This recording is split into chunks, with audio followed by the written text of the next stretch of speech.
Fernando Diniz, campeão da Libertadores. Em 2023, muitas pessoas duvidaram, mas ele foi lá e conquistou. O Corinthians está prestes a estrear na competição contra o Platense fora de casa, e aí tem muita gente que está pensando, será que dá para o Diniz repetir o que foi feito em 23 com o Fluminense? A campanha do Fluminense não foi perfeita, isso é importante pontuar. O time foi de um 5-1 contra o River Plate dentro de casa para uma derrota por 2-0 para o The Strongest fora de casa. Só que o ponto principal aqui é outro, e eu tô falando de mata-mata. Quando o time chegou na fase decisiva da Libertadores, a evolução começou a acontecer. Quando o time de Fernando Diniz chegou no mata-mata, foi outro nível. Passou pelo Argentino Júnior nas oitavas de final, eliminou o Olímpia nas quartas, virou o placar contra o Internacional na semifinal, principalmente no jogo fora de casa lá no Beira-Rio, e chegou para uma final enfrentando nada mais, nada menos que o Boca Juniors,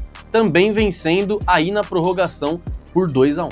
E o Fluminense não deixou pelo caminho apenas essas equipes que eu citei, deixou pelo caminho também campeões de Libertadores, deixando claro que para conquistar a competição não é só tamanho de camisa não. Entre fase de grupos, oitavas, quartas, semifinal e final, o Fluminense venceu o River Plate, que tem 4 Libertadores, o Argentino Júnior, que tem 1, o Olímpia, que tem 3, o Internacional, que tem 2, e na final venceu nada mais, nada menos que o Boca Juniors, que tem 6 Libertadores.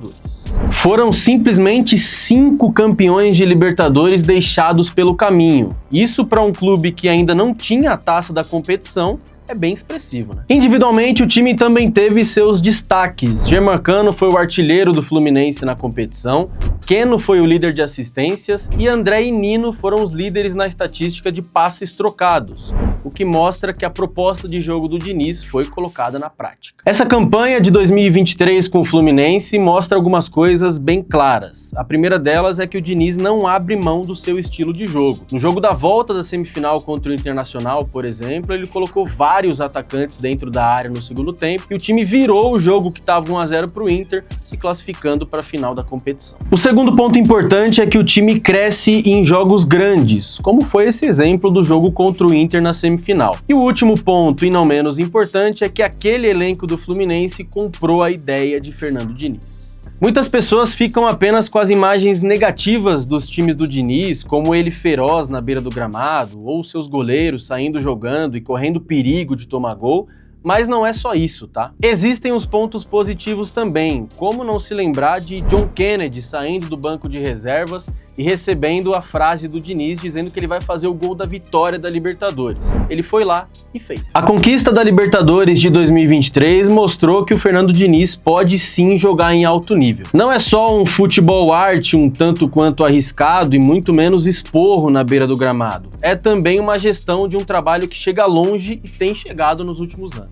Mas, fiel, tem um porém nisso tudo. A conquista da Libertadores de 2023 passou por todo um processo construído em 2022. Ou seja, o título de Libertadores veio com tempo. Aí eu pergunto pra você aí de casa, aqui no Corinthians o Diniz vai ter tempo pra implementar o seu estilo de jogo? Essa pergunta tem que ser feita principalmente para Osmar Stabile e Marcelo Paz. A verdade é que, como bons corintianos que somos, sempre vamos acreditar em qualquer título de qualquer competição. E a Libertadores começa nesta quinta-feira, com o Corinthians enfrentando o Platense fora de casa na Argentina pela primeira rodada da competição. Você acompanha pré-jogo, narração e pós-jogo aqui no meu timão, então vem com a gente estrear em mais uma Libertadores. Vai, Corinthians! Oi. Se ele ganhou a Libertadores, como é que ele foi no Mundial, mano? Ah, mas isso aí a gente deixa pra lá, deixa quieto.